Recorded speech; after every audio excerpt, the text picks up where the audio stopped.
Yes, Mr. Thompson. I'm fine, Mr. Thompson. Whoa, did Mr. Thompson send you? Well, you tell Mr. Thompson I'll be right at my post. Tomorrow. Bright and early tomorrow. Because I'm definitely not plagued. As spry as a spring chicken. That's old Abernathy. And what are you doing here? Visiting? Well, let me give you the grand tour. This here's my domicile, and there's the door. What? No. I mean, I might be. That depends on who's asking.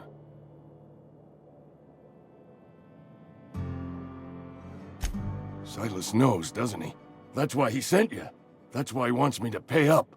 He knows. I'm dying.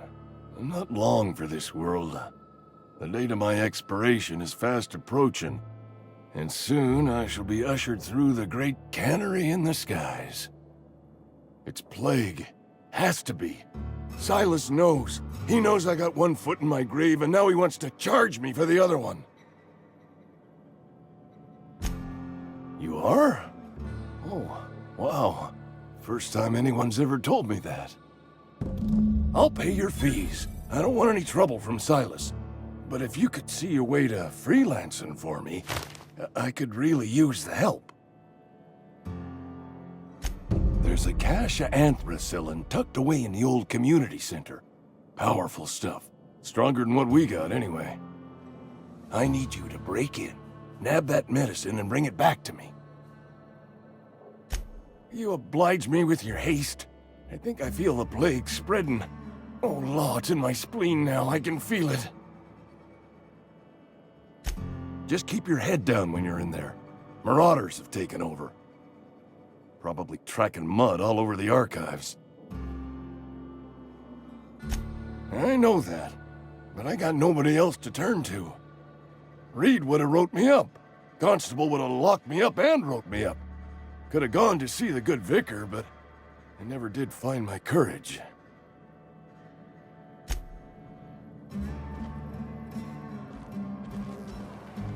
You're making a mistake working for Abernathy.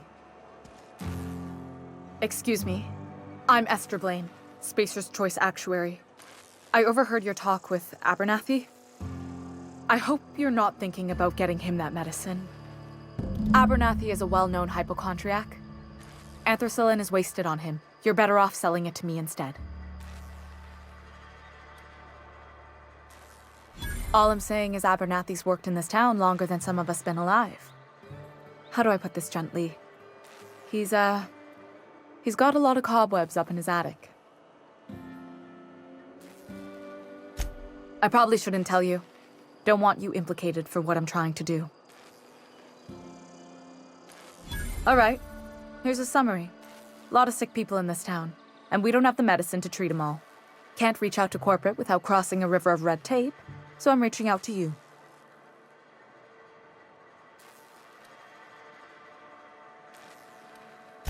I'm paid better than Abernathy. Whatever he's giving you, I will do you one better. That's all I can ask of you.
You the new worker? Whatever. Make it quick, Tenderfoot. I'm busy. Foreman Granger, mind those words don't come out of your mouth unless preceded by yes or right away or thank you. Shit. Silas still on about that? Here, take the fees. I'd appreciate it if you didn't tell Reed I was late on my payment. Because they're not my fees and not my gravesite. Guy I worked with shot himself. I paid the bill. I could do without the sarcasm. Wasn't acting out of the goodness of my heart. Law requires delinquent gravesite fees to be paid by the deceased party's closest living relative, which meant me. Shame, though. Eugene was a good worker.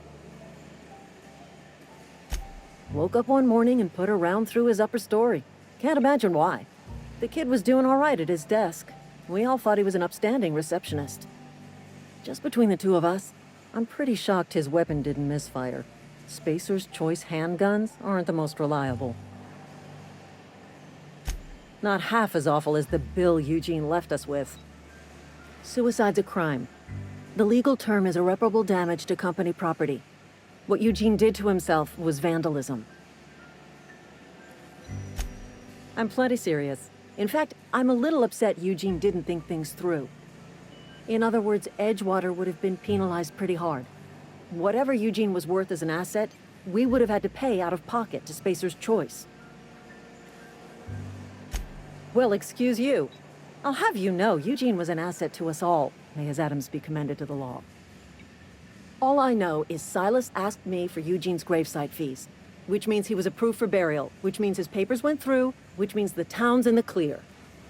I'm just glad to put this whole ugly affair behind me. Eugene can rest his bones in peace, and the rest of us can get on with our own lives.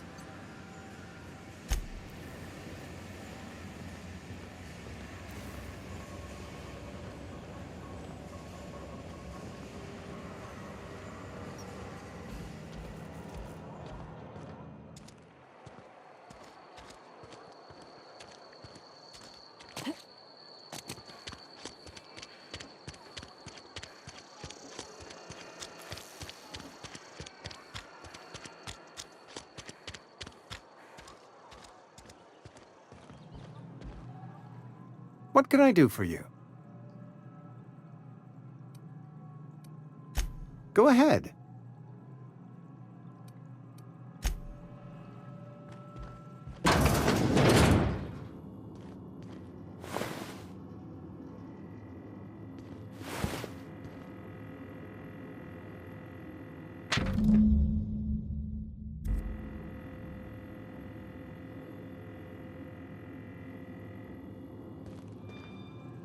What can I do for you? You know about Eugene? How?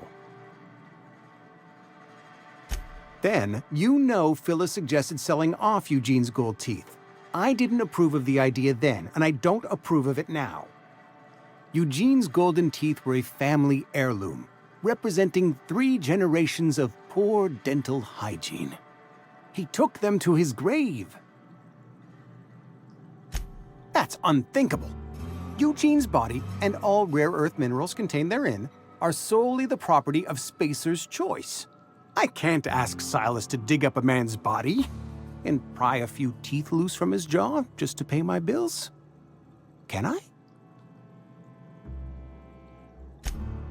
Yes, I suppose I must. Here you are.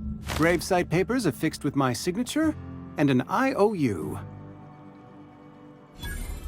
Eugene was not a suicide. He put a bullet in his brain, yes, but that's largely a technicality. I was the one who prepared Eugene's body for interment. I discovered symptoms of the plague on his corpse, and I discovered medicine in his pocket. Lots of medicine. Eugene overdosed on adrenatime, which is known to cause psychosis and paranoia as possible side effects. The paranoia drove him to take his own life. It's a miracle of bureaucracy. If Eugene's death were filed as a suicide, we'd all pay the price for his crime. We can all thank our lucky stars that young Eugene was hopped up on medication and suffered its predictable side effect. I included it all in my official report. I'd like to think I saved Edgewater a great deal of money. We never could have paid the fines associated with a suicide.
If your equipment is in need of repair or modification, the Crux 2000 workbench is at your disposal, Captain.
Marauders, deserters, illegal landing.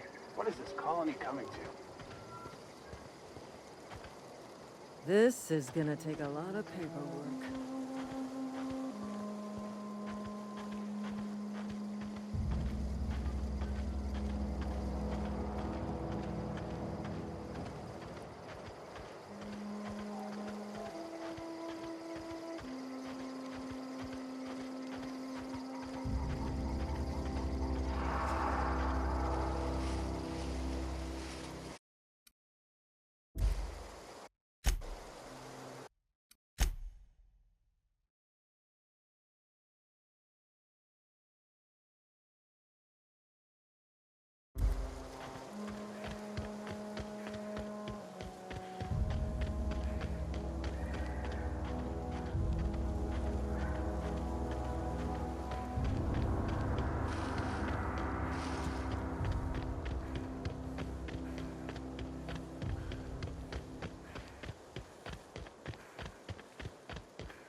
Thank the law.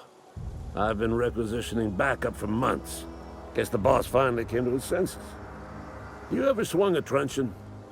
Let me see your rifling stance. I want to make sure you're up to snuff. The war! The coming apocalypse! Man versus machine! I'm talking about mechanical soldier. Cold, heartless automatons made of iron and lies. Just my luck. I ask for backup and the boss sends me one of them simple folk. All right. Listen real close. Auto-mechanicals. Creatures forged in the fires of malevolence. I seen them over by the old power plant. Clattering about, firing at the birds, orchestrating their uprising. When the swarms of mechanicals come clanging on over that hill, where will you be? Cowering beneath your cot? Or standing, shoulder to shoulder with the resistance? I told Silas I'd pay my dues if he agreed to join the resistance. Guess this means he's finally heard the calling.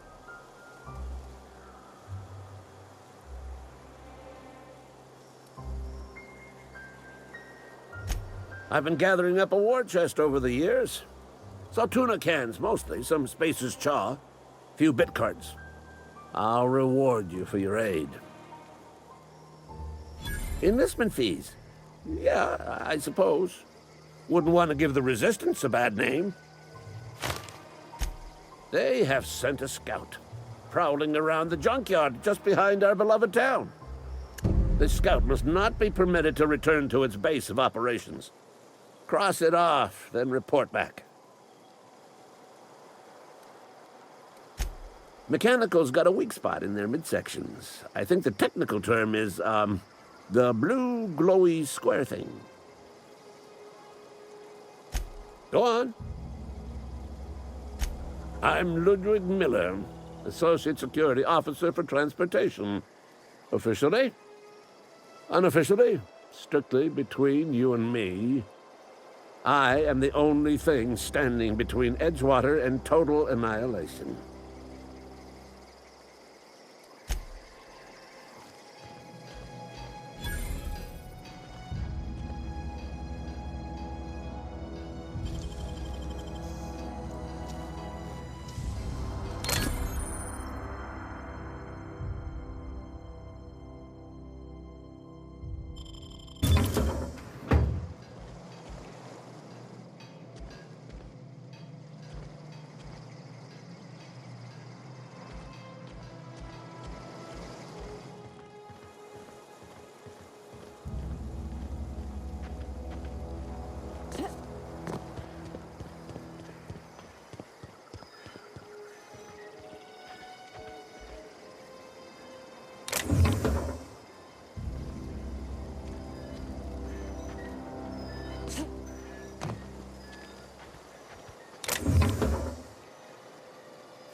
Something got you down? If you're falling sick, I don't want you near me. Don't worry. I wouldn't do that to you.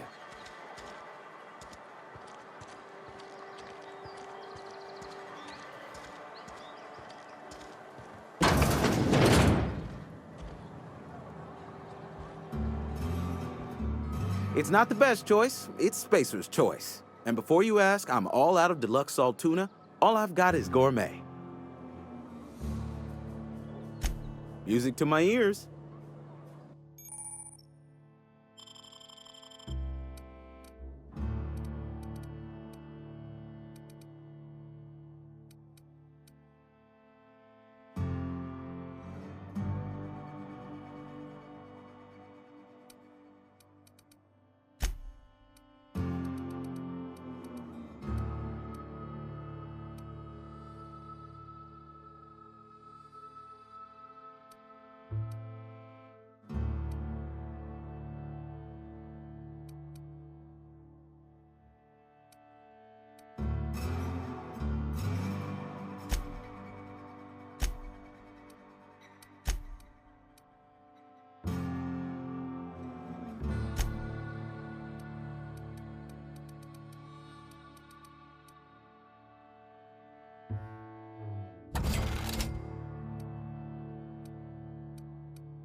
If you're falling sick, I don't want you near me.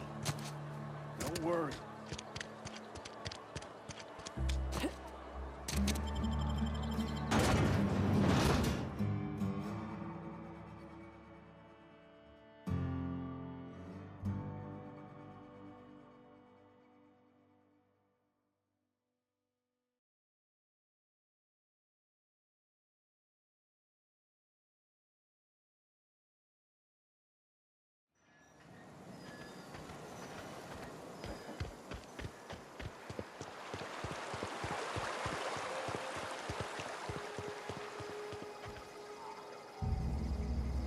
Grave digging's a fine profession.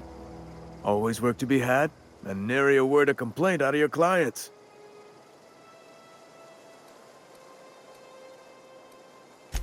Yeah? What about him? Well, yeah. It's what I'm contractually obligated to do. What's this about? Yeah. Funny thing, Eugene's body ain't where it's supposed to be. The night we were supposed to commend his body to the earth, I had his grave all dug up and ready, right? And so I thought, I'll just rest my eyes a bit. When I woke up, his body was gone. Spirited away. Vanished. The footprints nearby suggested that Eugene was stolen by marauders. Or he rose from the dead. Let me know if you find anything.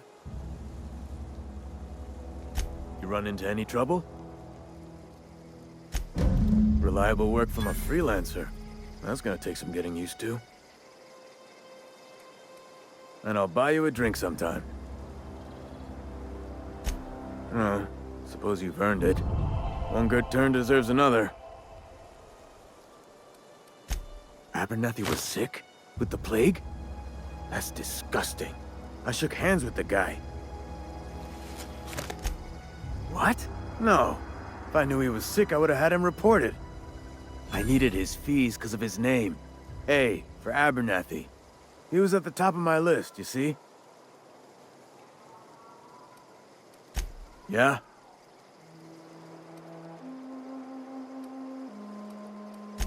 The colony ship? Are you talking about that old rumor? Some great big starship packed full of colonists what got lost in the aether never to be found again? Ain't heard that one since I was but a stripling. Can't say it was terribly convincing far as rumors go. There a reason you asking? Hope's just a rumor, friend. Ancient rumor at that. Maybe you've been out in the sun too long. Why don't you head over to the cantina? Get yourself some zero-G brew. It's a brew that's good for what ails you. No, this is sounding like sedition. I'm not too keen on getting clapped in irons because you wouldn't stop running your mouth. Look, I don't know what's got you caterwauling about Hope this and Colony that, but you need to stop, or there's gonna be trouble. Trouble's in the asking. Or don't much care for folk running their mouths, spreading hoaxes and the like. Frankly, neither do I. Something I can do for you? Yeah?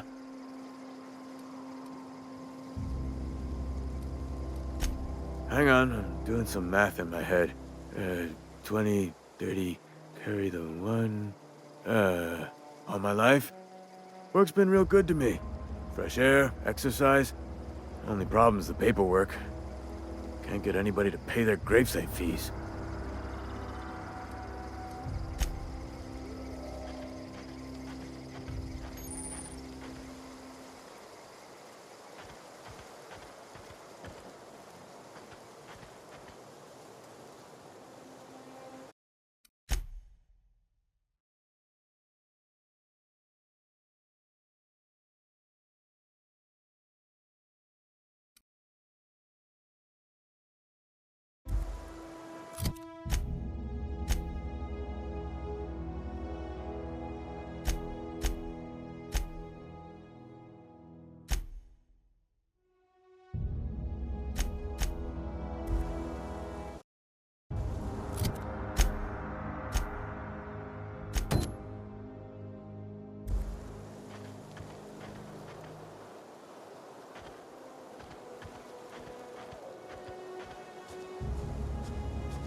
Heard something.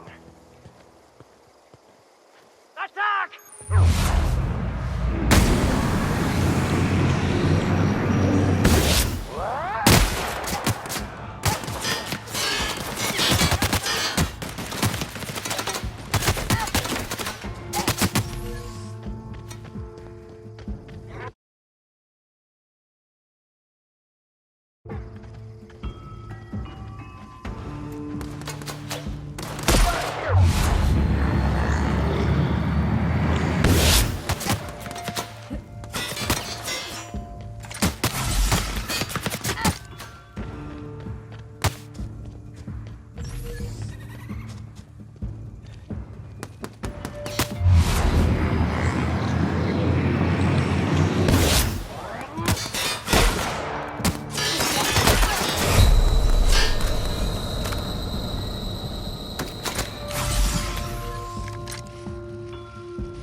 Huh? You hiding?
Sometimes I wonder what I'm doing to myself.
Somebody's been running around town raving about a colony ship. Plague must have gone into their brain matter. Thanks. I'll see to it that this medicine gets to the people who need it. Here, something for your trouble. Nothing personal, but I hope we never do business together again. Don't want to make a habit of consorting with smuggler types. You do have some cheek on you. Lucky for you, I kept a little contingency fee in case you tried to negotiate with me. Somebody deserving. Silas on account of him being out in the cold. Amelia seeing how she's around people all the time. Anybody in the sick room? Oh, I'm an actuary. That means I keep tabs on a worker's living expenses. How much it costs to feed, clothe, shelter, bury, and replace your average human worker. Technically, I'm employed by the Spacer's Choice Department of Human Resources.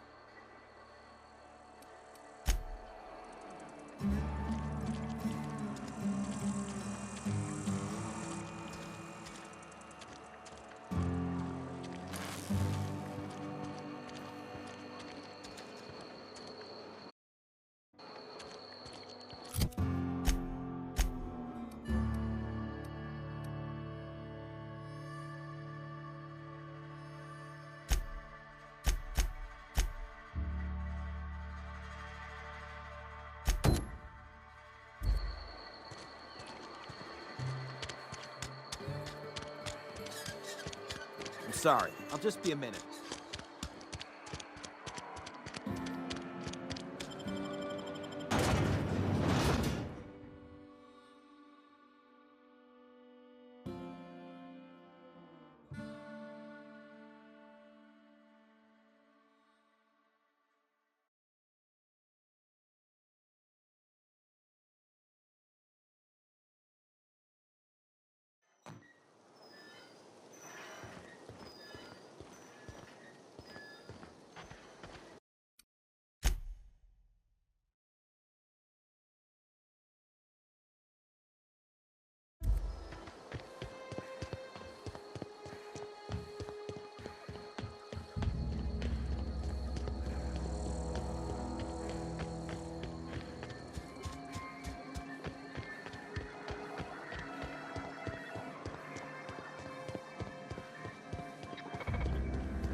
Searching for repair bay. Error. Navigation systems failed. Unable to comply. Damage to navigation systems detected. Attempting to return to designated repair bay. Error. Navigation systems failed. Navigation systems have determined this location as Spacer's Choice. Designated mechanical repair bay. Attempting to misdirect or confuse a Spacer's Choice mechanical is a punishable offense. Please report yourself to your supervisor.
Searching for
If you're falling sick, I don't want you here.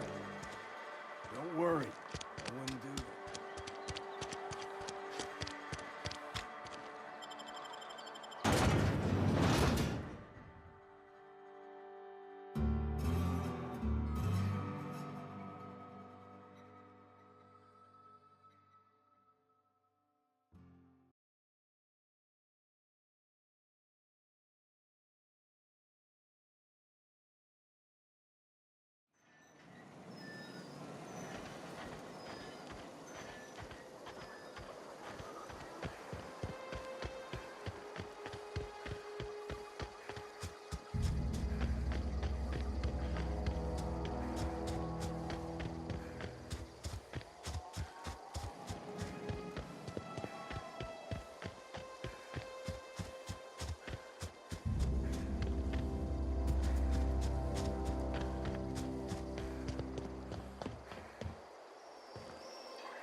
Bring us honor, soldier.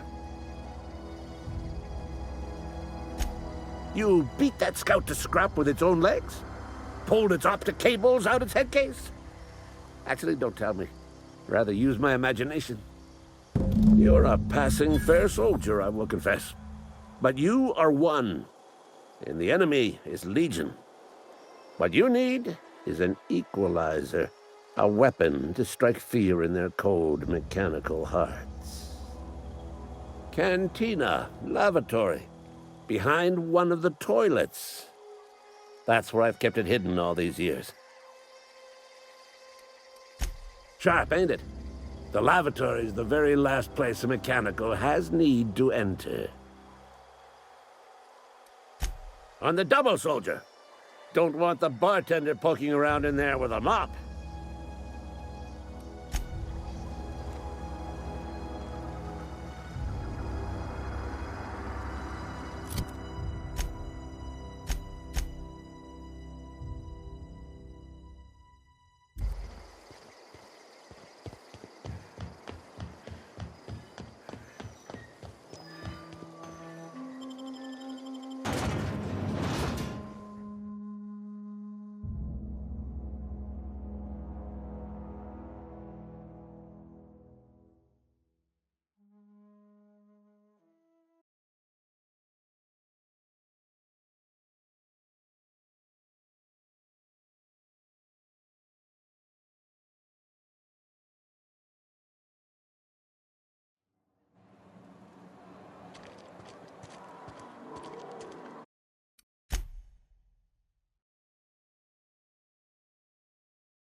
Something got you down?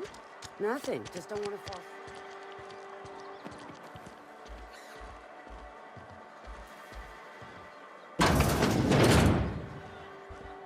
You read the latest report?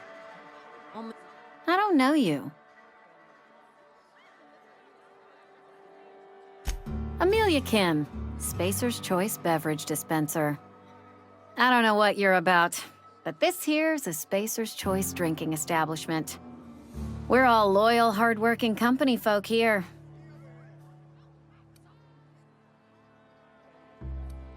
You really think so?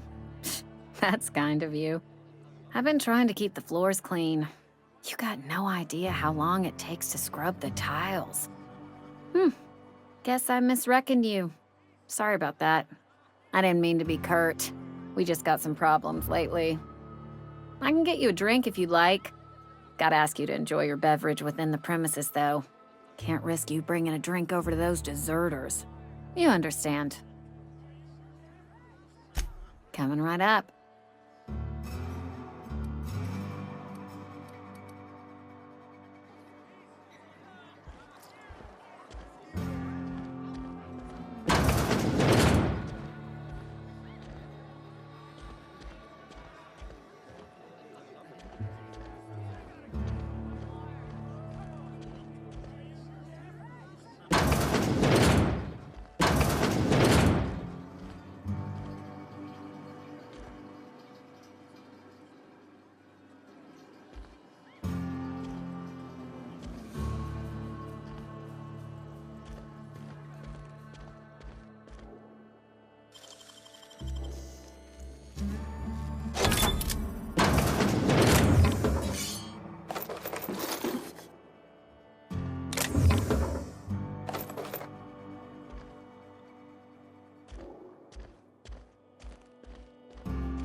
Oh, I almost forgot. We'll get you most... Do you now? And what makes you think Mr. Thompson wants to talk to you? He's a busy man. You want to talk to Mr. Thompson, try ignoring your duties. He'll summon you up to that great big tower atop the cannery, and you'll get yourself a proper dressing down. It is a good thing. If you're not pulling your weight, you don't deserve to live here. Simple as that. Go ahead. I don't see how that's any of your business. You're the first to ask after me in some time. I'll give you that. But I don't have a story to share. My family's worked Spacer's Choice for 2 generations, and I've lived in Edgewater just about all my life. Wanted to work in the sciences once upon a time. Would you believe it? That was a wild fancy. Glad I disabused myself. What happened, you ask? What always happens when you're dreaming? I woke up. I just didn't have the brains for it.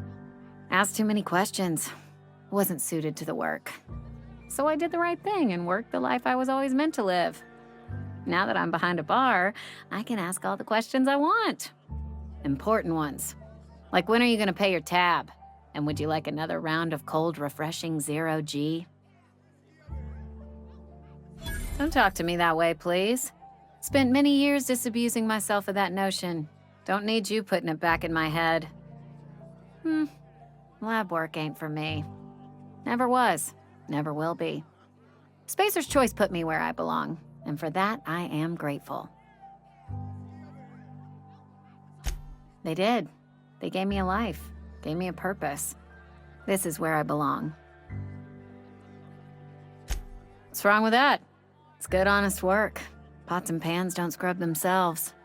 Glasses don't fill themselves either. Unless you're in Byzantium. I hear everything's automated there. Not that I'll ever find out. Not so fast. I told you about my life. Your turn to tell me about yours. So, what's your story?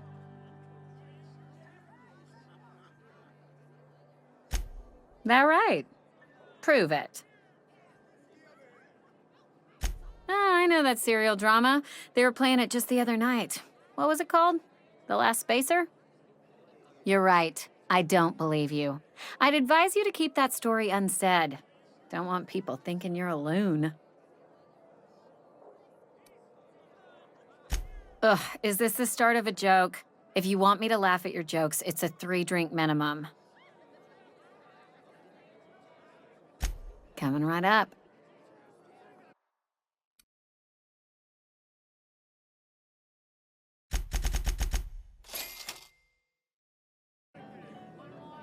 Plague got you feeling woozy? Go ahead.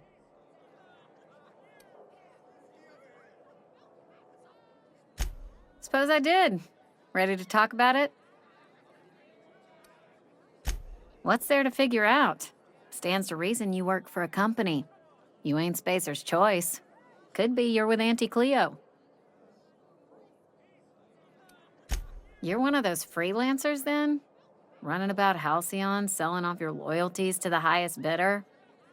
Well, good luck trying to figure yourself out. Sounds like you'll need it.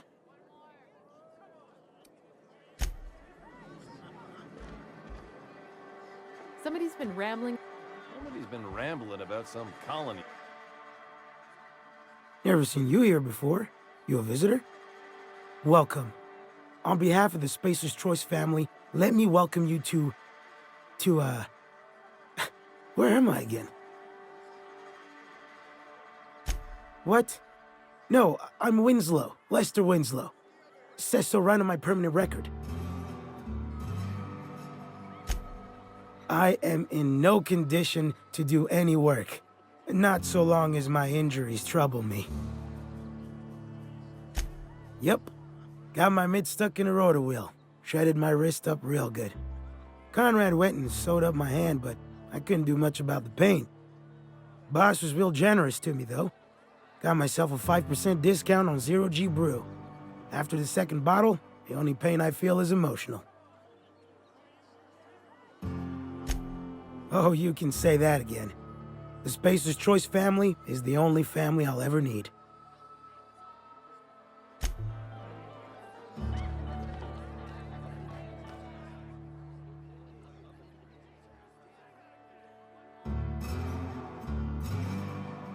Hey, it's the visitor. Come back for another round? Numb to the bone thanks to Zero G Brew. Zero G Brew. It's an ale that's good for what ails you.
Bring us honor, soldier.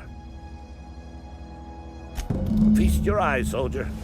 This here's a genuine Spacer's Choice injury customizing unit, designed to deliver a lethal blast of electrical discharge. I call it the Hand of the Law.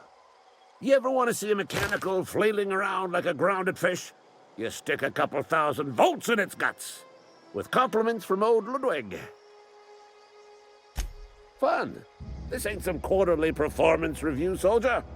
Ours is a grave and sacred duty.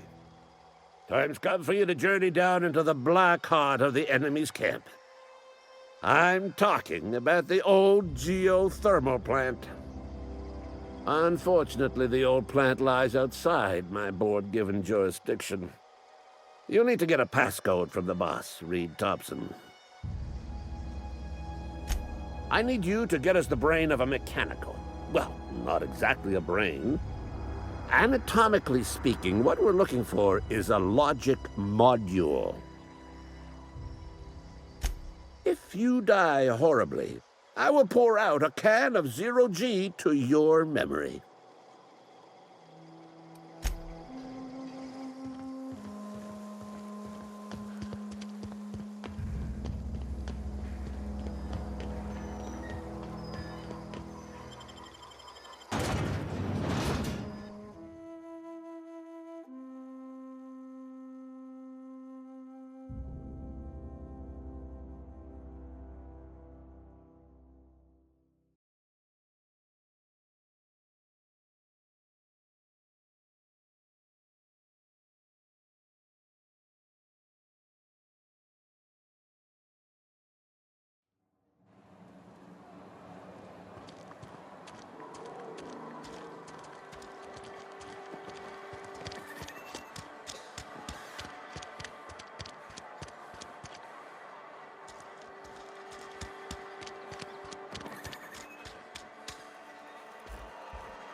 Miss Holcomb, I need to explain this. The grease monkey, Argo?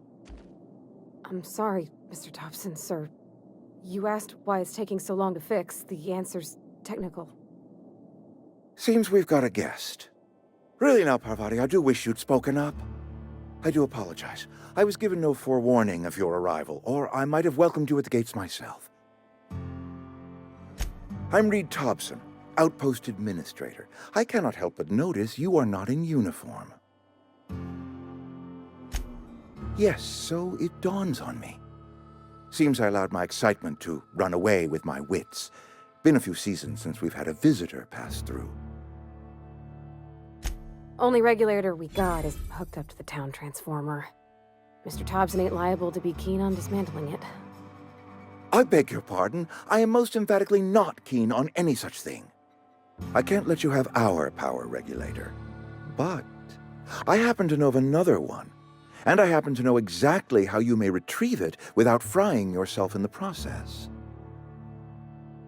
There's a power regulator in the old Botanical Lab.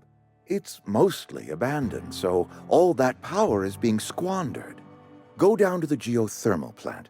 Reroute power from the Botanical District over to us. Once their power's shut down, you can have their regulator and be along on your way. I was not entirely sure how to tell you this. The Botanical Labs are not legally inhabited, but there are people who live there. The people living in the Botanical Labs. They're deserters, former workers. I need them back at their posts. I need them to come home. My hope is that by cutting off their power, you will convince those deserters to come back to town. Before you go to the plant, I want you to stop by the Botanical Lab. Speak to their leader, Adelaide. Tell her the power's about to go, and that it's time her band of deserters came back to town. My dad told me all about the plant. Taught me all he knew. I could come in useful. I mean, if that's all right with you, Mr. Thompson. Sir. I hesitate to part ways with Miss Holcomb, but I cannot deny that she is talented and may prove useful to you. You will need an administrative passcode in order to enter the plant. I am trusting you with mine, and trusting Miss Holcomb to guide you if you'd like. Great! I got my wrenches and diagnosticators and hairpins and engine tape, so I'm all set. Well, I am glad to hear that. Best of luck to you, and thank you again for your help. It is a lot to ask of a stranger, I know.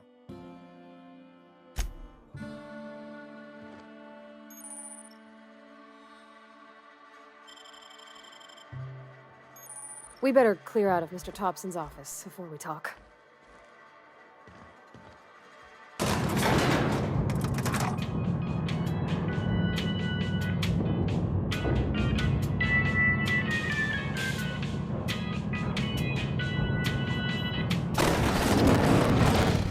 Hey, ma'am.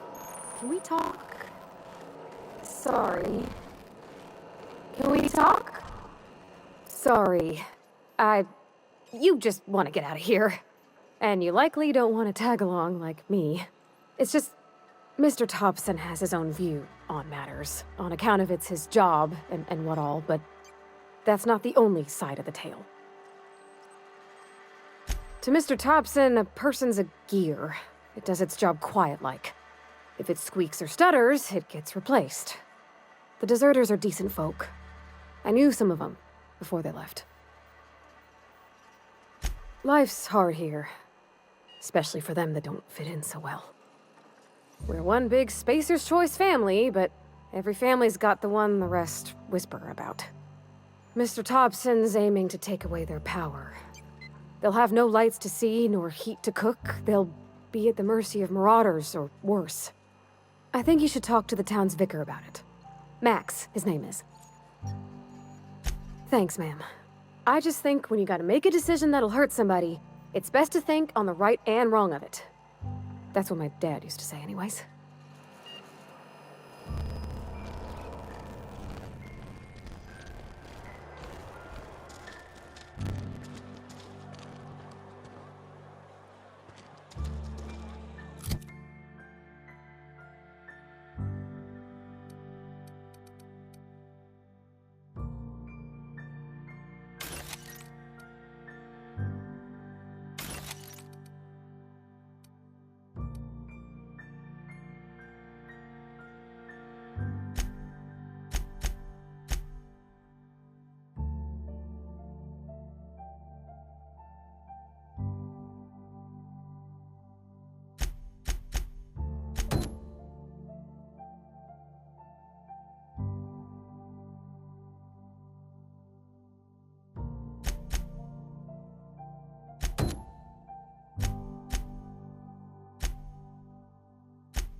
I've always felt weird in here.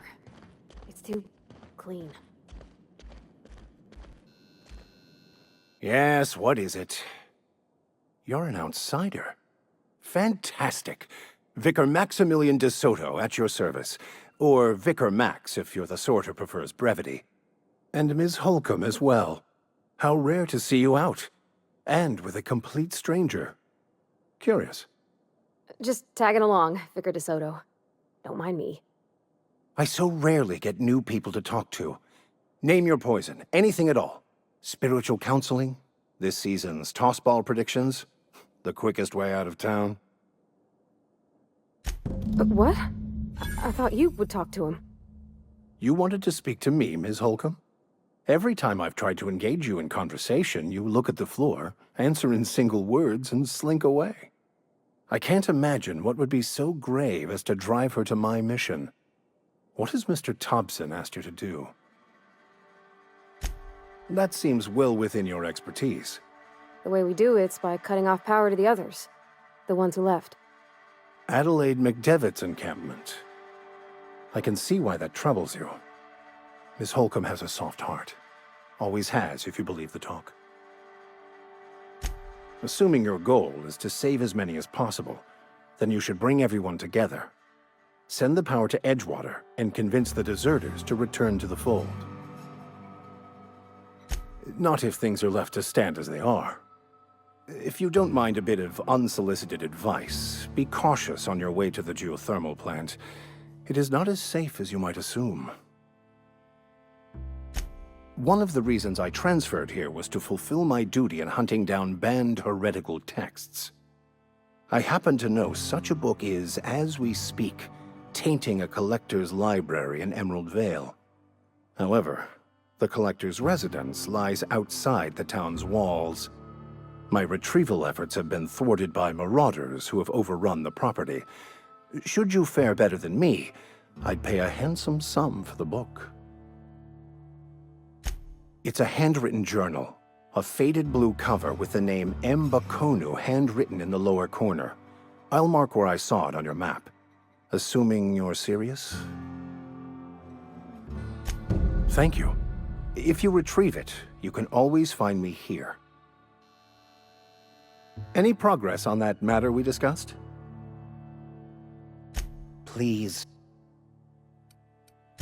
A religious text deemed heretical by the OSI is an unsafe object at large, though I understand why a collector would desire to possess such a rare book.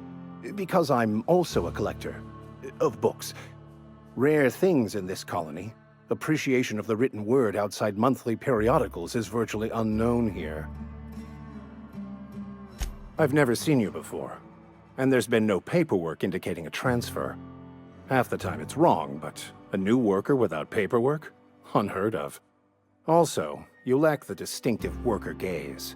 Usually either a deadening behind the eyes, or in some rare cases, a wild-eyed frenzy, like a trapped animal. Pretty universal here, except for Ms. Holcomb, who for some reason doesn't seem to have much to say to me. Isn't that right? It's just... there's more to it all than numbers. Sorry.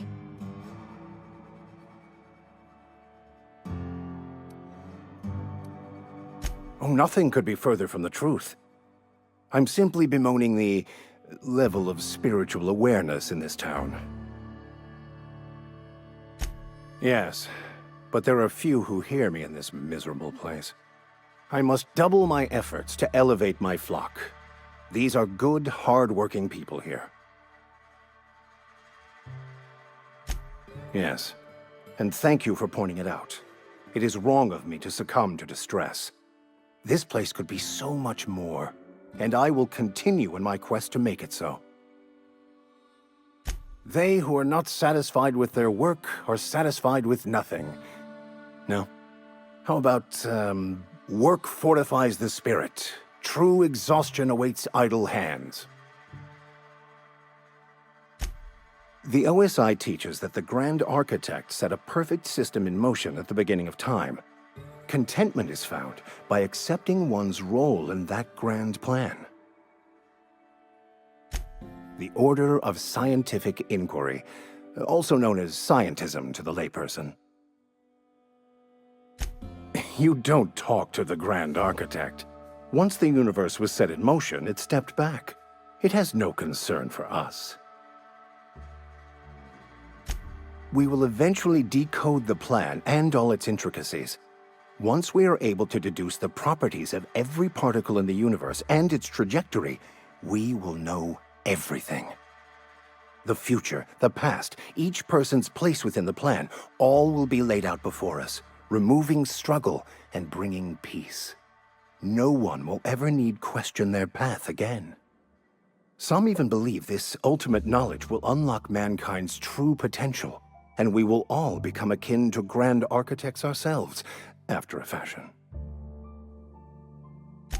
I would love to discuss the finer points of my religion with you. Oh, wait. No, I wouldn't. Seriously, though, to truly understand the metaphysics involved takes years of study and contemplation.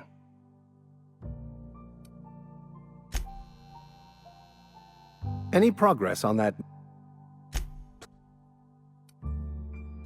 What would you like to discuss?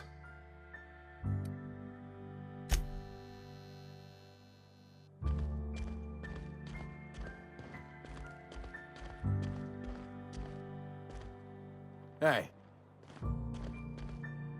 Where are we headed? That's on account of how I never met her. She was in another division of the Spacer's Choice family. She worked in the Vale a few months, sorting the cannery computers.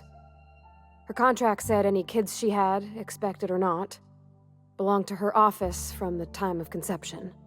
So when I was born, I got sent here.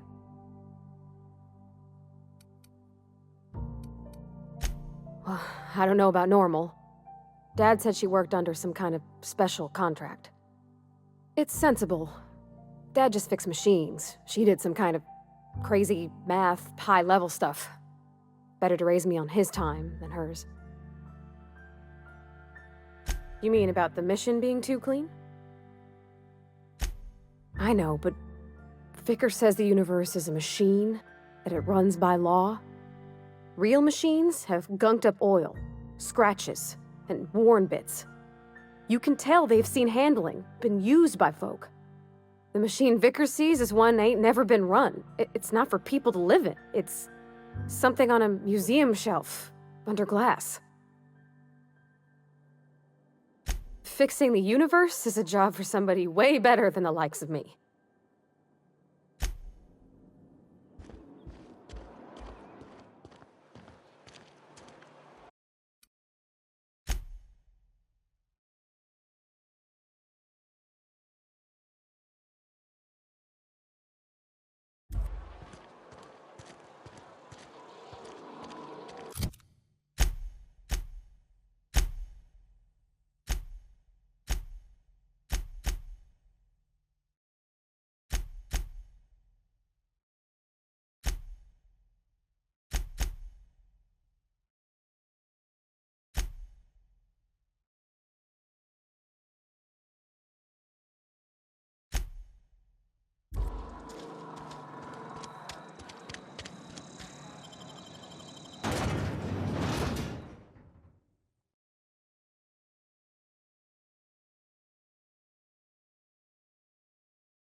Heading back.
Easy.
Where are we headed?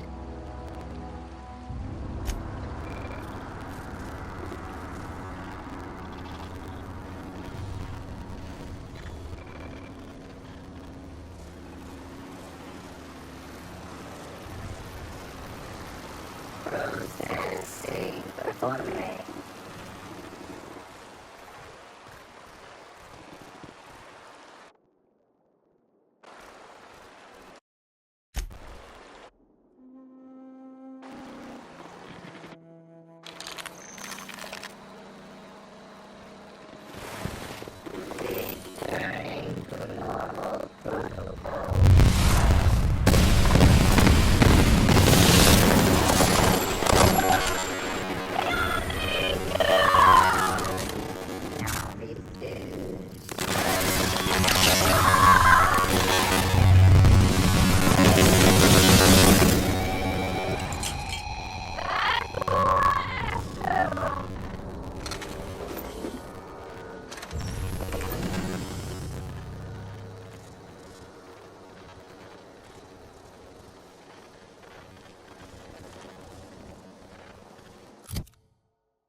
Move along, stranger. We don't want any trouble. Yeah. Go ahead and ignore the lady.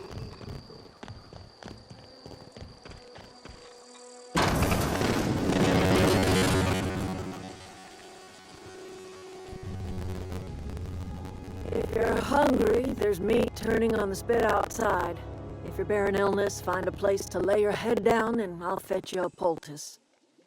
Whatever your troubles with Edgewater, leave them at the gates and be welcomed here. Any questions, dear? I have been called that, among other things. Green Thumb, grandmother, the strange old lady who keeps flowers. But yes, Adelaide will do just fine. Excuse me, Miss McDevitt? Sorry, it's just... You got such pretty trees in here. Why, thank you. You're Robert's girl, aren't you? I remember when you were but a sprout. Thomas speaks of you often. Are you staying long? You should try some of my tobaccorn tea. I brew it in an old spittoon, but it's been cleaned. Reed Thompson, you here on behalf of that cold-eyed reptile? Let's hear it. What's Reed's idea of peace, then? Like everything else that comes out of Edgewater, that peace offering is canned. I and my own are living just fine out here by ourselves. He would do such a thing. The question is, why would you agree to his plans? Cannery's got a regulator. You want ship parts, you ought to rip them out of the cannery's guts and leave us be. If you're going down to the plant, you should divert power away from Edgewater and toward our end of the grid. Think about it. You'd be liberating an entire town from a lifetime of service to that odious cannery. Seems the sort of thing a hero would do.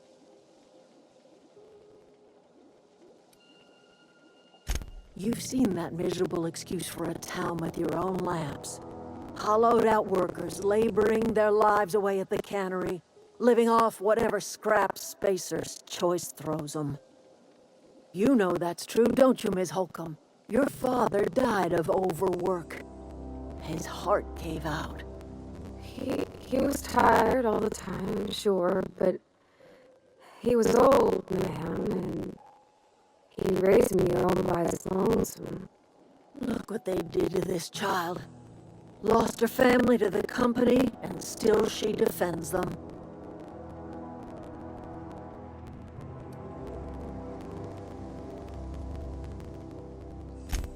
I'm all right. I ain't so fragile.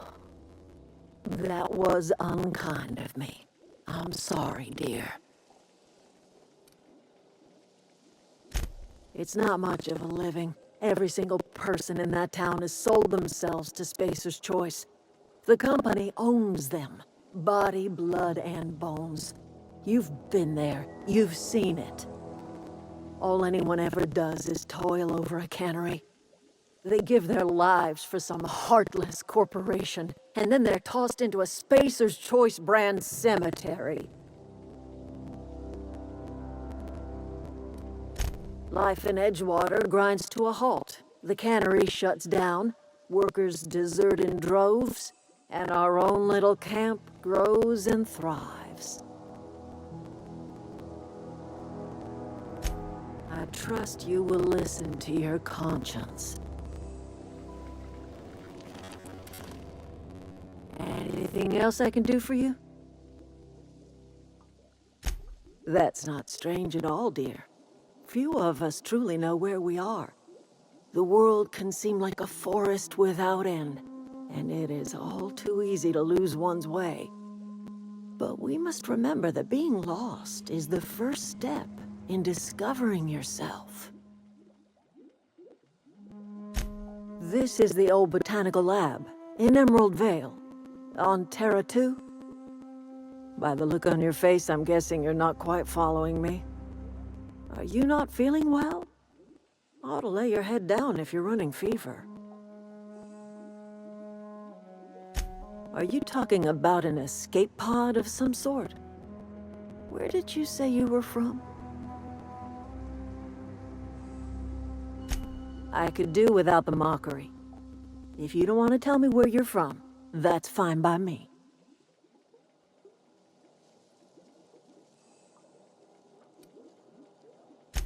Oh dear, I see what's happening. You've been taking Adrena time. That stuff will burn right through your upper story, leave you raving and babbling. You ought to try some of my purgative tea.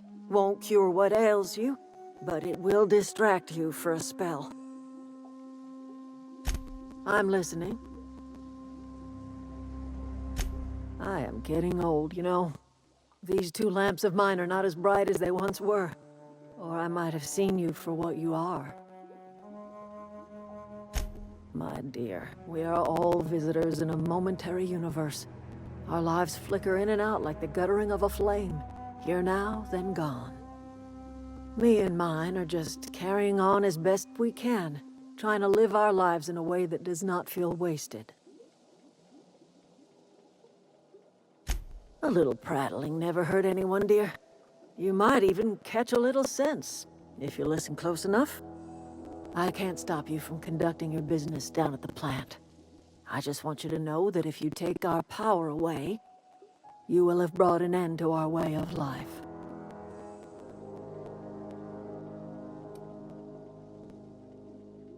Not under Reed's watch.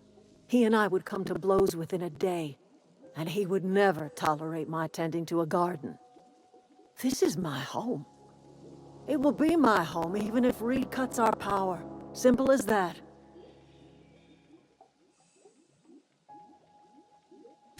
If you think Reed does anything in good faith, then you are asking to be lied to. That's because Reed was my boss. I was the cannery's one and only flavor specialist, you see. Remember that limited run of white chocolate saltuna? That was all me. My son worked in that cannery.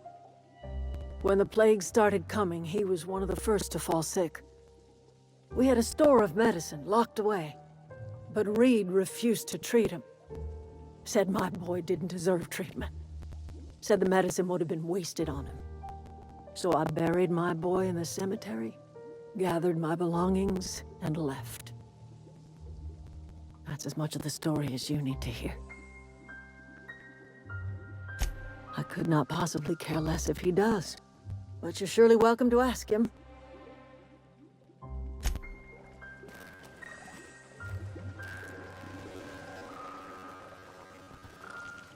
Where are we headed?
Control room should be off to the right. I hope we're doing the right thing.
Incoming!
Processing.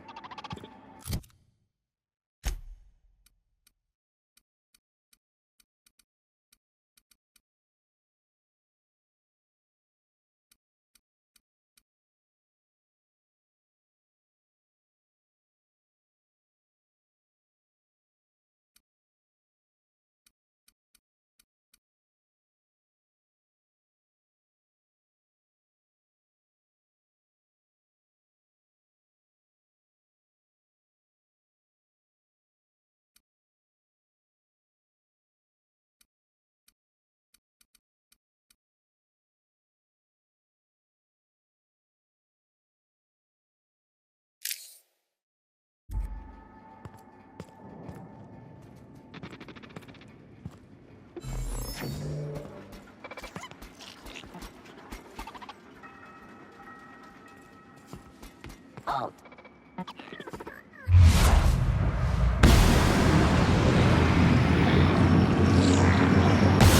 Here we go.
Not real. You're not real.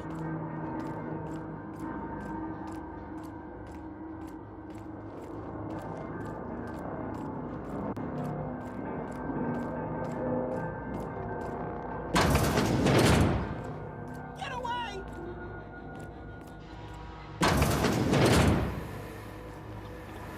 Mind the steam. You're liable to get scalded. Sister, you.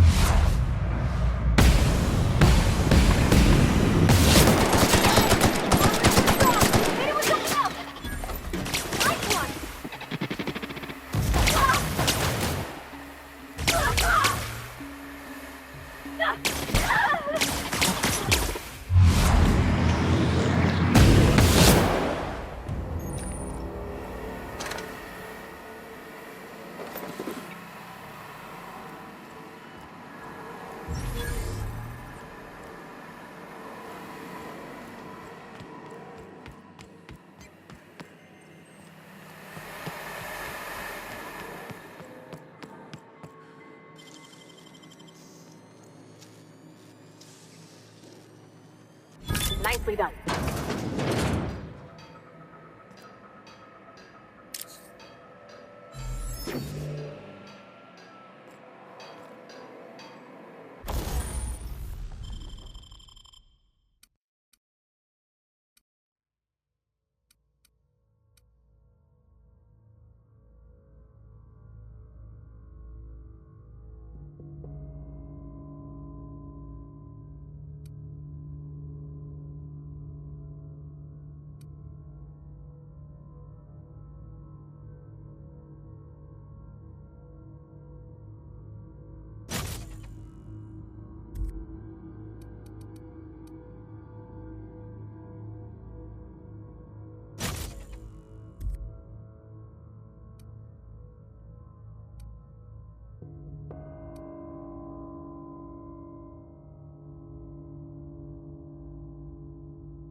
Process beginning security patrol. Incoming! Searching for unauthorized.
No, just leave me alone.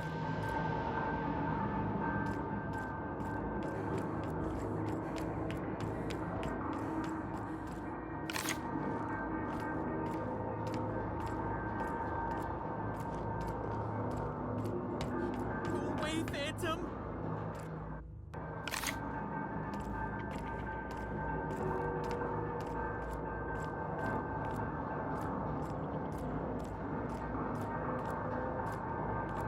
Away, Phantom! You're not real! You're not real! Get away from me, Phantom! Shoot! Scram!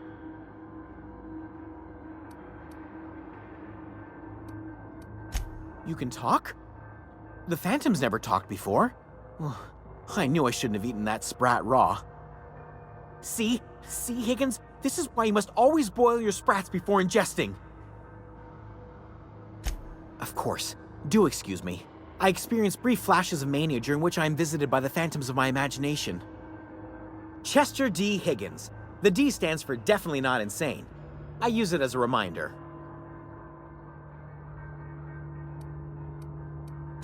Oh, Higgins has been many things over the years.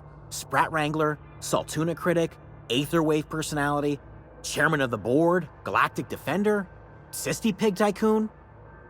I've come a long way for someone who started off as a simple engineer right here in this plant. I specialized in automechanicals, drones, sentries, repaired them, maintained, upgraded, did it all from my old workroom just over in the next section. Look, I don't want to fall into any trouble with the mechanicals. If they wise up to our plans, they will come for us. With prodding irons.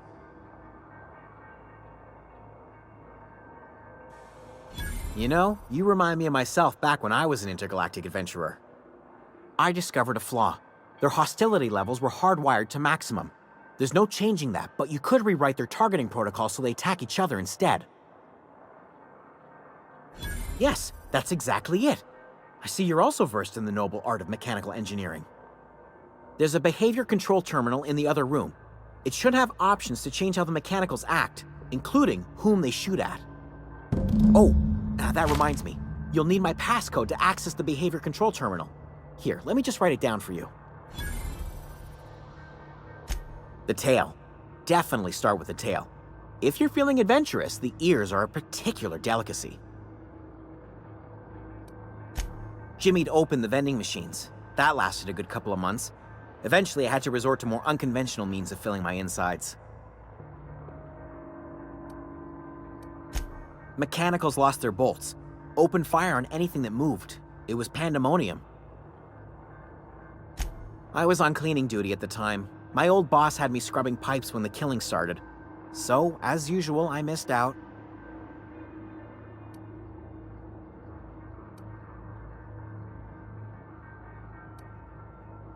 Jimmy'd opened the vending machines. That... braised. Boiled, charred, skewered. Sprats are good eating, friend. Chock full of brain food. Mechanicals lost their bolts. You mean, why did the Mechanicals go on a murderous rampage? Same reason any of us do, I suppose. The voices told them to do it. I was on cleaning duty.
Where'd you go? If we send the power to Miss McDevitt, what happens to the Vale?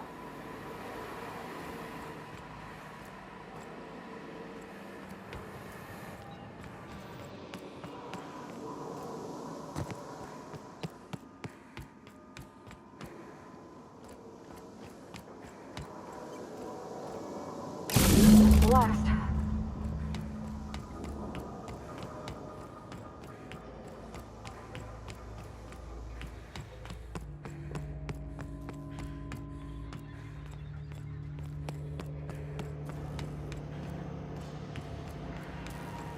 Once we do this, there's no going back. Excuse me, ma'am. Look, I know you want your power regulator and all, but I just gotta ask you. Do you understand what you're about to do? I don't think you should cut off Edgewater's power. I think it would be cruel. I'm sorry. That just sort of came out all at once. Edgewater's hurting. We've been losing workers year after year, and corporate hardly ever sends replacements. There's barely enough Saltuna to fill our bellies anymore. But the town's got some good people in it. Decent, hard-working folk just living their lives the only way they know how. They don't deserve to be punished.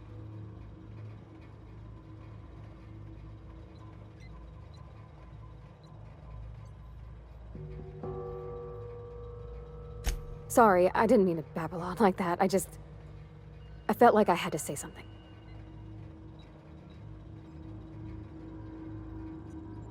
Really? I mean, wow. Thanks. No one's ever told me those words in that order.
So, that's Thomas. He used to follow me around before he left the cannery.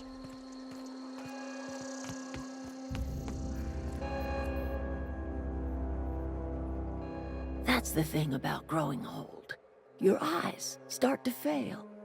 Elsewise, I would have seen you for the snake that you are, chopped you into pieces and roasted you on a spit. This is all you're doing. Cutting off my power, killing off my garden. Without refrigeration, my food will spoil, and my flock will starve. I want to ask you this in private, away from the eyes of my flock, so they do not see me lose my temper. Tell me, why did you do it?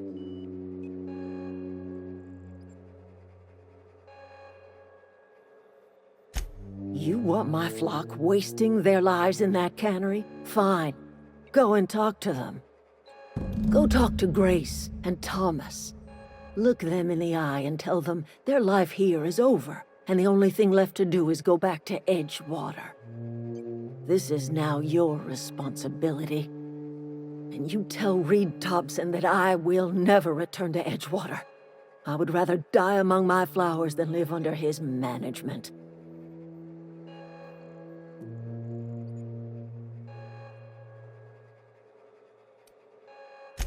As long as Reed is still in Edgewater, I will not return. Those are my terms.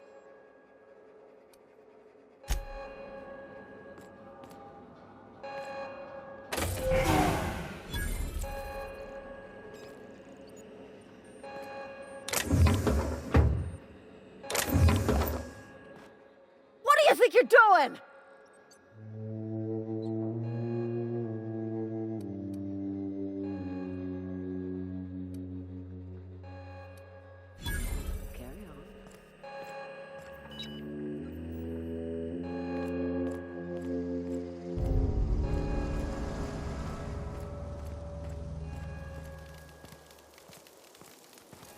What happened? Sprat fell into a trans... Everybody keeps staring at me. It's not my fault the power's dead. Whoa, Miss Parvati. Hey, you're, what, how are you? Hi, hello. Are you, are things safe out here? How are you keeping?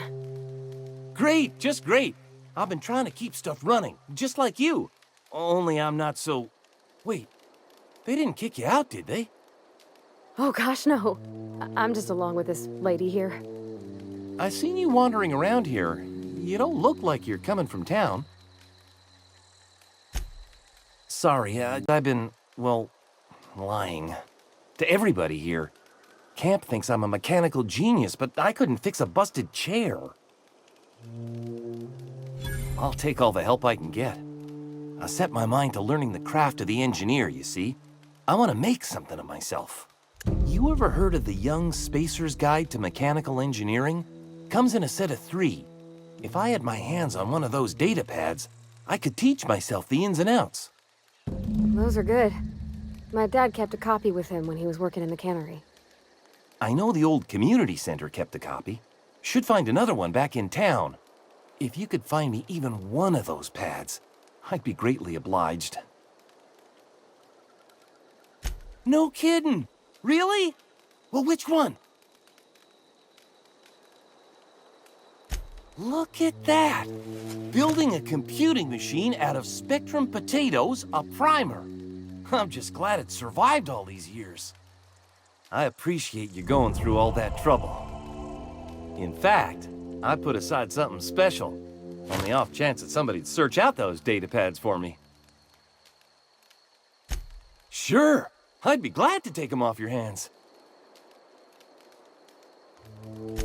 I've been thinking about going back. I'm not much use to anybody here. I get sick thinking about working at the cannery. I can't do that again. You know something? I think you're right. The town could use another engineer, and I'm on my way to becoming one. I could do a lot of good in Edgewater. Maybe even keep a garage of my own with a little workbench and my very own toolbox. It's just... Adelaide's never gonna forgive me. Not in 100 years. I go crawling back to my old life in Edgewater and... I'm as good as dead to her. Are you sure about this? If we head back to Edgewater on our own, Adelaide won't come with us. She'll stay here and curse us till the end of her days. I expect we got no choice. Edgewater needs us back, and loath as I am to admit it, we need Edgewater. You okay with this, Grace? Zoe's still out there. Don't much care to leave her unaccounted. If you find her, could you let me know? We'll be waiting in Edgewater. Just give us some time to gather our personals and say our goodbyes. If you run into Reed, you tell him we're coming back, yeah?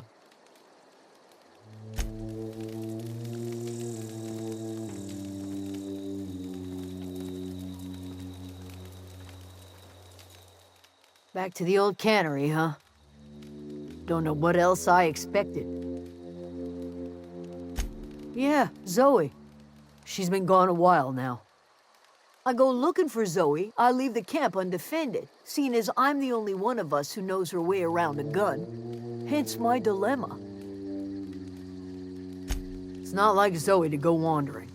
Figured she might be out scavenging, but that ain't exactly her talent.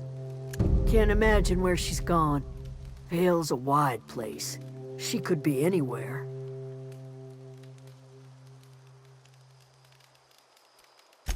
Appreciate it. Honest. I'll tell you what I can. Vex me. If she told anybody, they ain't telling me. I'd check her room, but I got yelled at for snooping once already. Little ways ago. She was always obsessing over her serial dramas. Wanted to see what the fuss was about. Could be. Dangers aplenty out there. No telling why marauders would steal somebody like Zoe. Got no useful skills far as I could tell. Marauder gang just moved into the districts a little ways east. Their numbers are growing. Gotta come from somewhere. Well, enough to know we never got on. Zoe and Stefan were close. If anybody knows the workings of her mind, he does. She was lazy and thoughtless, but she's still one of our own. What is it?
Adelaide's okay. Don't see why Thomas can't just get the generator up and running. Something I can help you with? You mean Zoe? Yeah, we were pretty close. Not like her to go loping off. Zoe and I were gonna watch the serials, as is our custom. She never turned up. I looked around, but she was nowhere to be found. You sound like some type of corporate fixer asking all these questions. Zoe was always obsessed with this serial. Masked Marketeer. A scion of Byzantium turns to banditry and teaches his marauder companions the wisdom of free market economics. Shame she up and vanished when she did. I had a surprise lined up for her. The other day, I got my hands on a genuine copy of the latest Masked Marketeer. I was gonna surprise Zoe with it, but she was gone the next day. Can't say I recall Zoe ever acting strange. Well, except for her habit of writing things down on scraps of paper. She called it journaling, but I think it's just plain odd. Hey, I got time.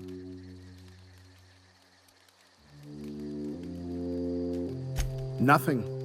With the power gone, we've got to conserve our supplies.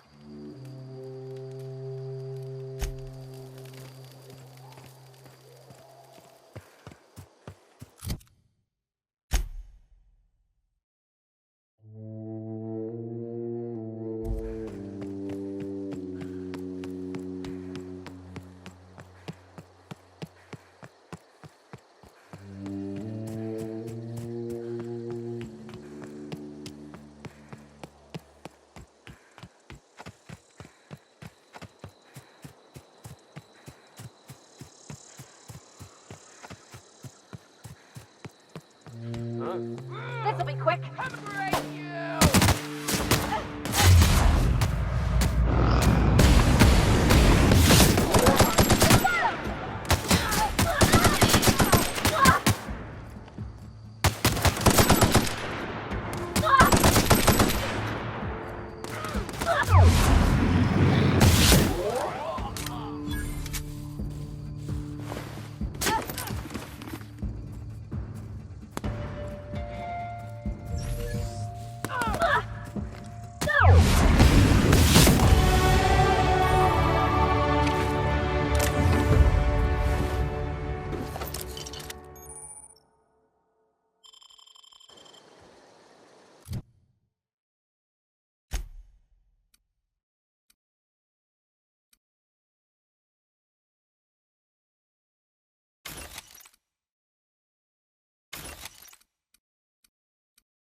came out this far.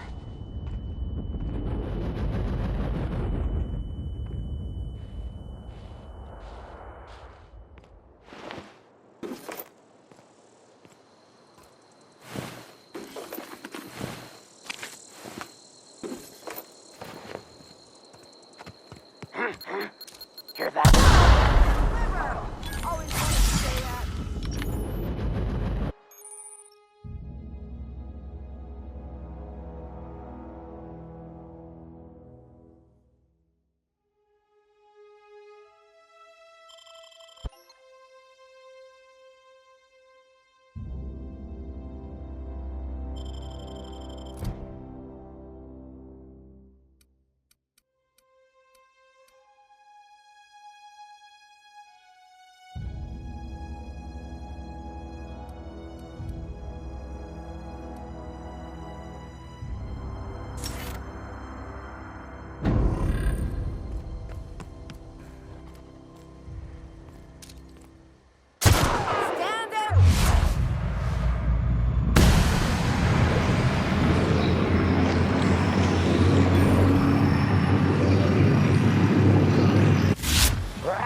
Right in the vitals! Ow! Right in the vitals!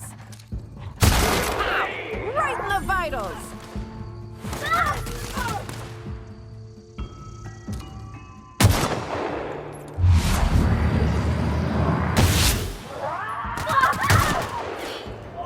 vitals!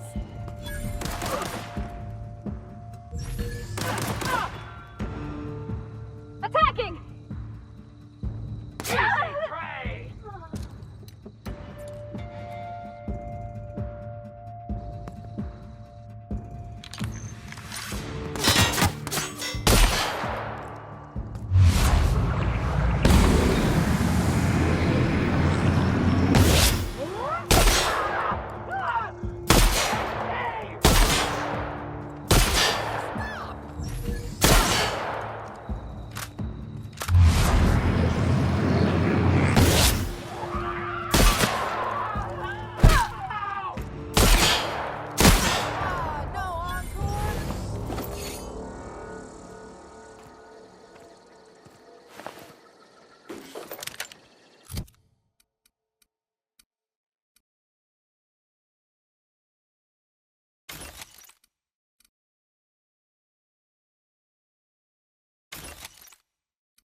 Wow, you crossed them all off, like some sort of heroic accountant running down a list. Teach me your ways. What, you mean Adelaide's little congregation of nature-loving nobodies? I could not possibly be less interested in them. You, on the other hand, you were a sight to behold. If I had half your skills, I'd be the greatest outlaw the coast has ever seen. Why? Adelaide wants me back on garden duty or something? Thanks, but I'm not going anywhere. This is where I belong.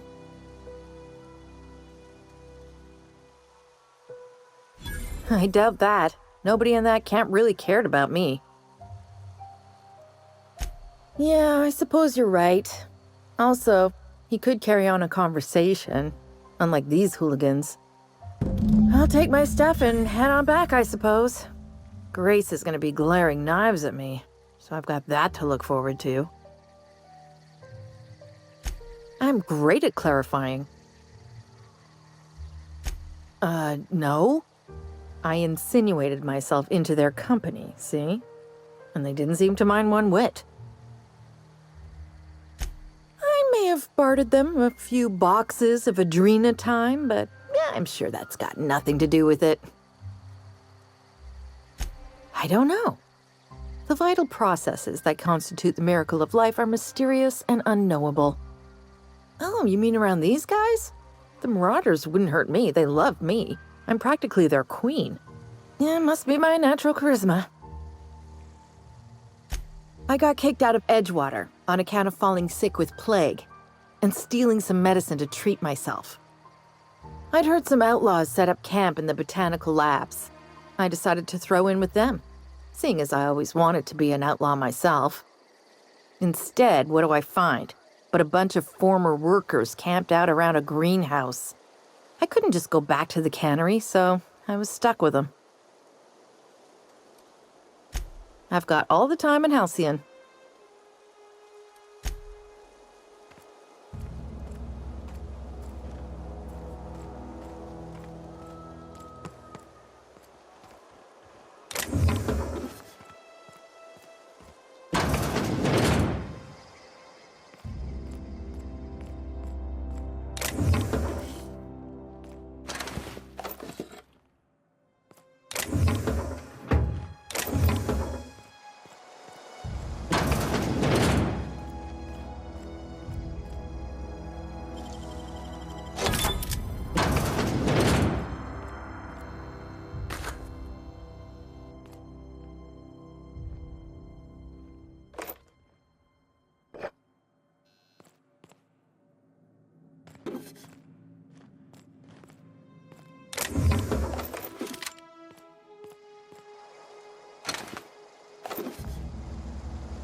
One of us...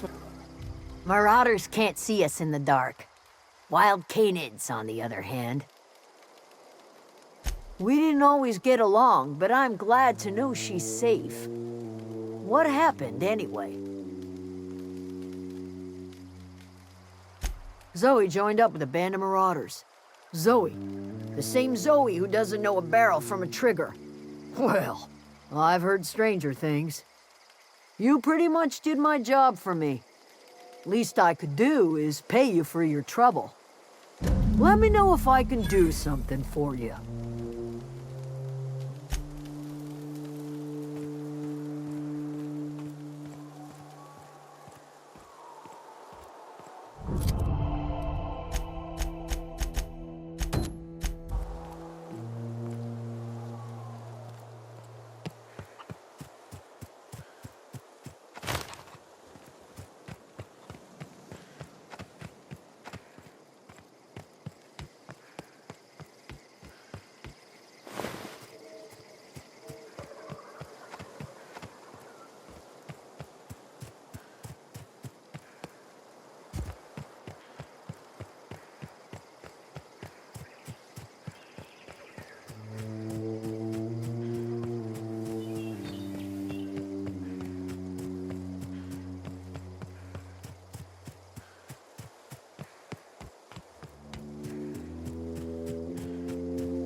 All systems sweeping. Here they come! Nice one!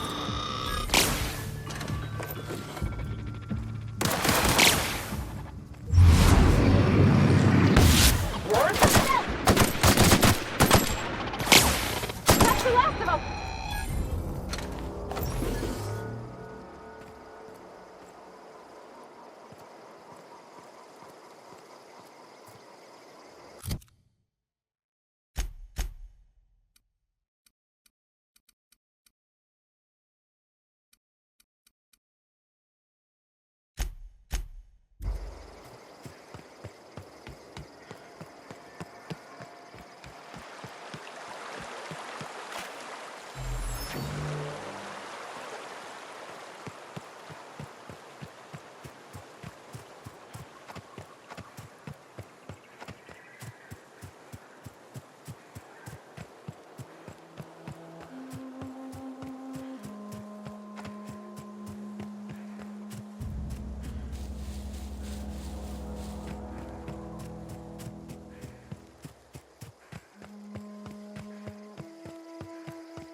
When I was little, we'd get freighters in every Sunday noon. Now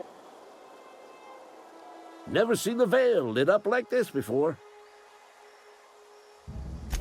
Bang up work, soldier. You're a credit to your uniform. Oh, that reminds me. Gotta look into getting us a uniform. So this is it then. The key to humanity's victory over the mechanical hordes. I would reward you with the gratitude of the Resistance, but I'm guessing you want something tactile. So here's a couple bits for your trouble, and a little something to remember me by.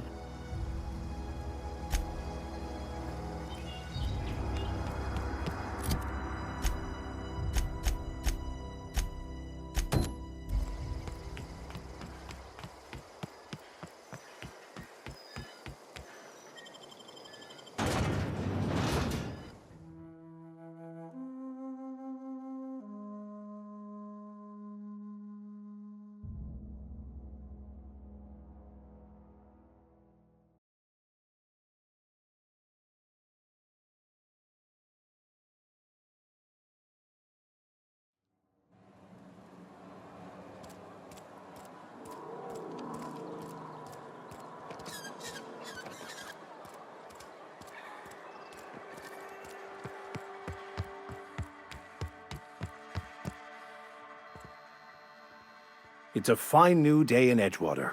The cannery hums, streetlights and faces glow. I suppose this means the two of you were able to sort out the matter? The greater good can be difficult to determine. None of us can know the effects of our decision in a year, or 10, or 100. Take comfort in the fact that your choices are always, ultimately, in line with the grand plan. Wonderful. This is fantastic. Well worth all the sacrifices Wait. What the fuck is this? Is this French? I can't fucking read French. It's a law-forsaken joke is what it is. French. Ha! I was so high and mighty, preaching to the yokels about following the plan, while fighting it at every turn. Well, yes. But I assure you, it was not for personal gain, only for the greater good. I've spent my life searching for the keys to unlocking the secrets of the universal equation that underlies the plan. I had hoped this book held some of those answers. I became so desperate, I even got myself assigned to this plague-ridden backwater to find the damn thing. All the time and suffering I've spent. Wasted. Please. As if my life should have no greater meaning than proselytizing to a bunch of feeble-minded wretches. Nothing could be more excruciating than discussing the true nature of reality with people who have no interest beyond their next Aetherwave program. But that's neither here nor there. What I need to do now is to find a translator, obviously. But to do that, I'll first need to secure transport. You have a ship. Perhaps I could make myself of use to your crew.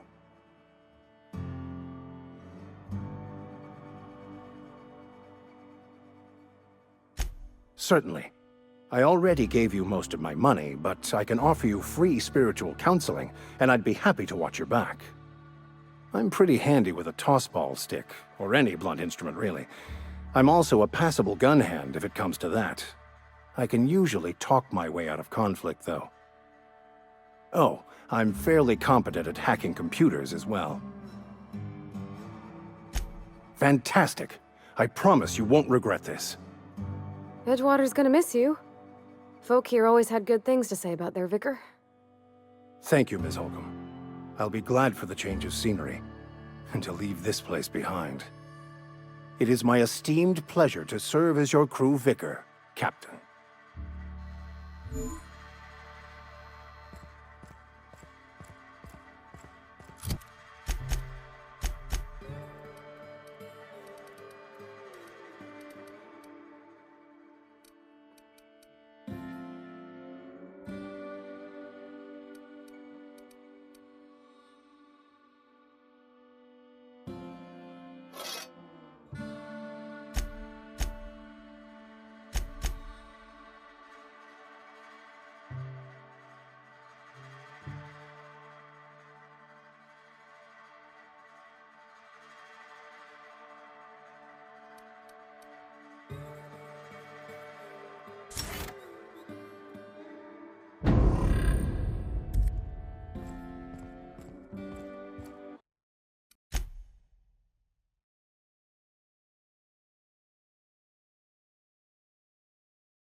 This is a fine day, friend. Power flows through our town like a cool stream of water. I trust Adelaide's people have seen their way to reason.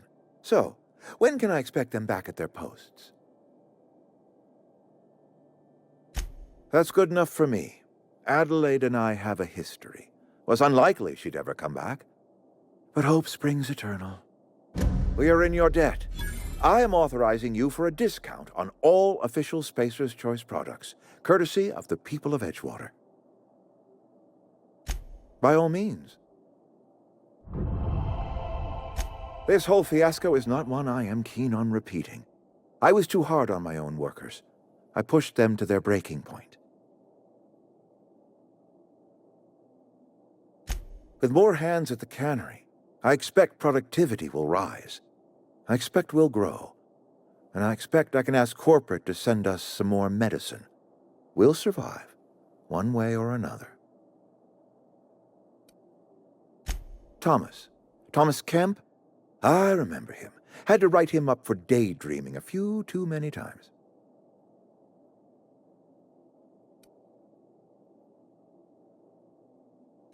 He tries real hard, Mr. Thompson. This is something he wants to do. That'll make him twice as good. You may be right. And with the town set to grow, it is time I invested in a new mechanic.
bound to spoil at this rate.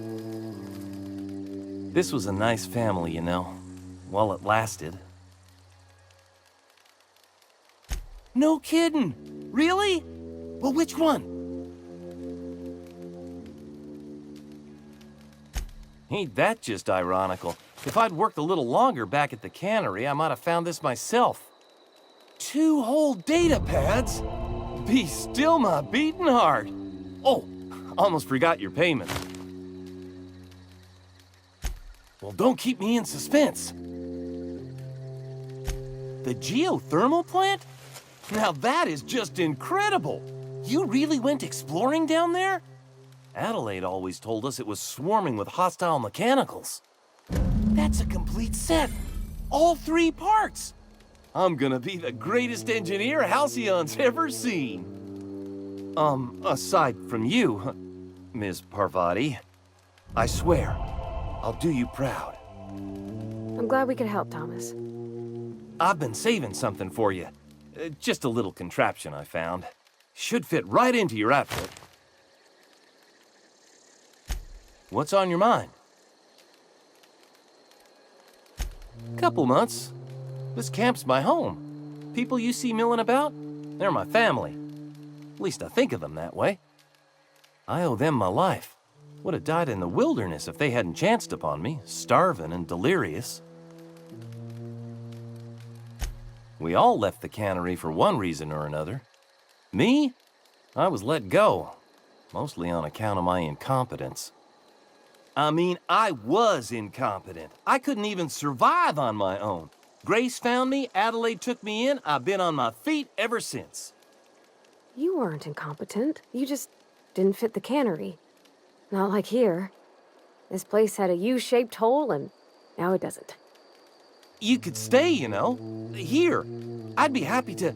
I mean, we could really use... oh, this isn't coming out right. If you want, Adelaide would make a place for you.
Is this your ship?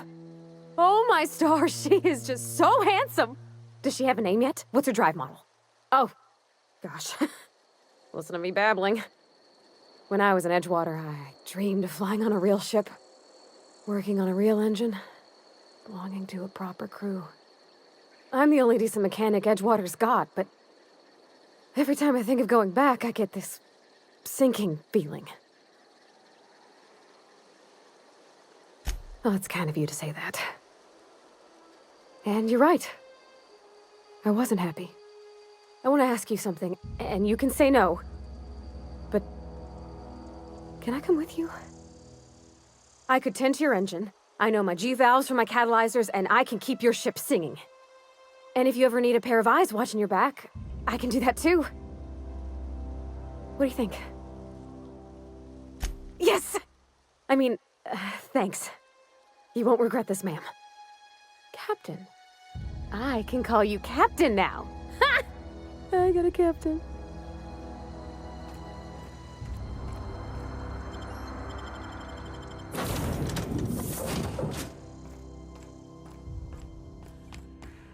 Captain, I have detected that Edgewater's power supply is now optimal. I applaud your willingness to invest your time in the local community. What can I do for you, Captain? Do you know how to install a power regulator?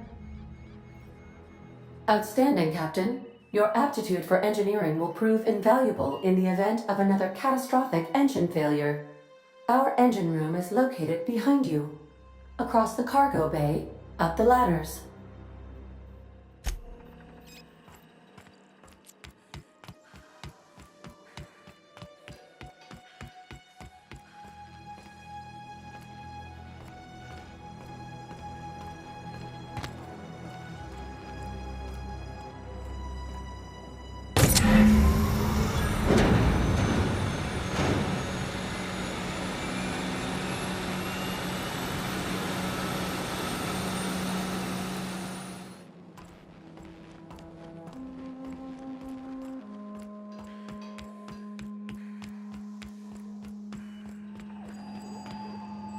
What can I do for you, Captain?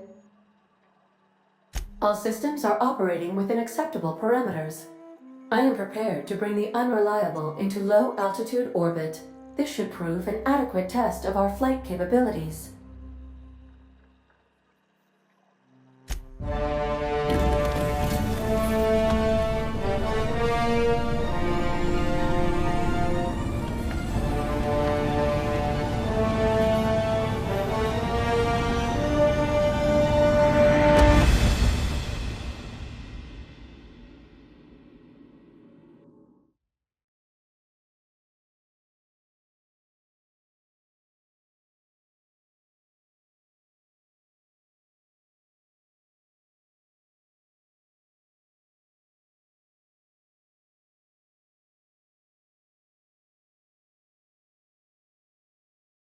We have received a communication request from Dr. Phineas Wells. Aha, there you are. Hale and hearty, and captain of your own ship. I see you're putting the Unreliable to good use. Shame about her former captain. Horrible way to die. How are you feeling, by the way? I lost track of you in that cave back there. Experiencing any, unnatural drippage? Perfectly normal side effect of thawing, I assure you.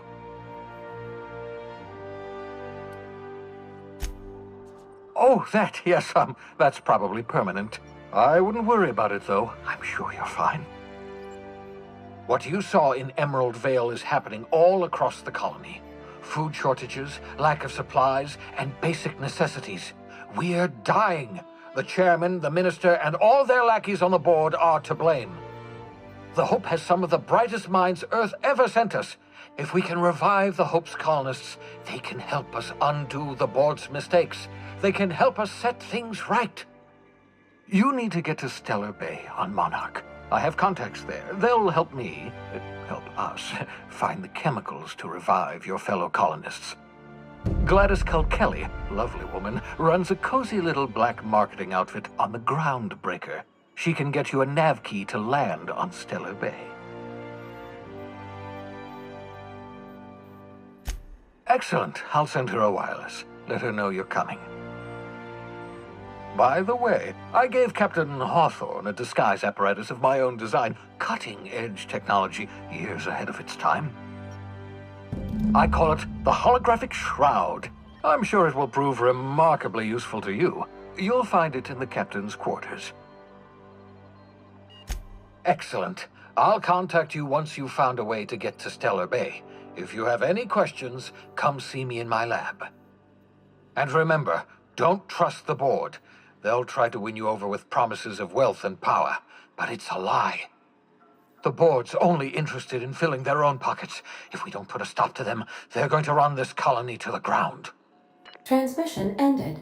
If you are ready to depart, please select a destination on your navigation terminal.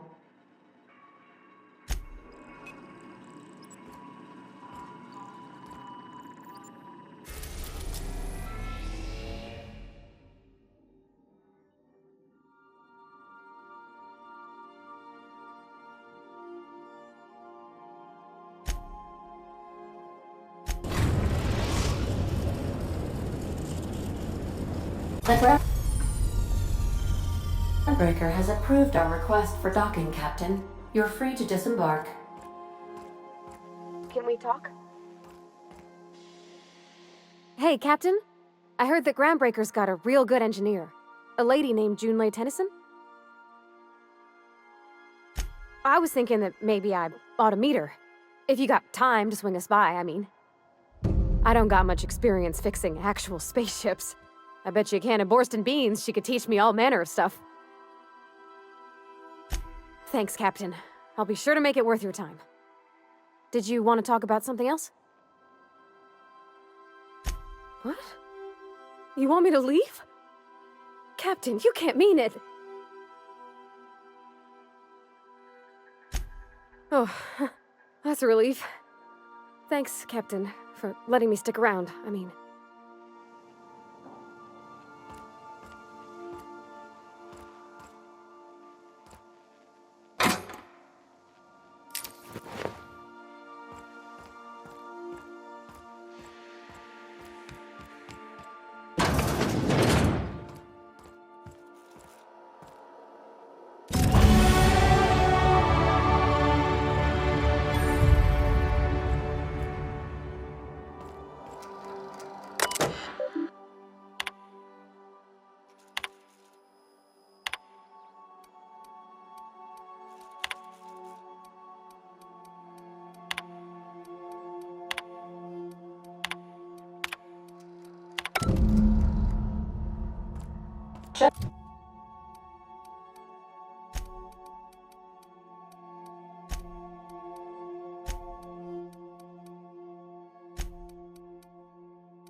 Just to warn you, we may have a bedbug infestation. I am investigating non-toxic extermination measures. Non-toxic to you, I mean.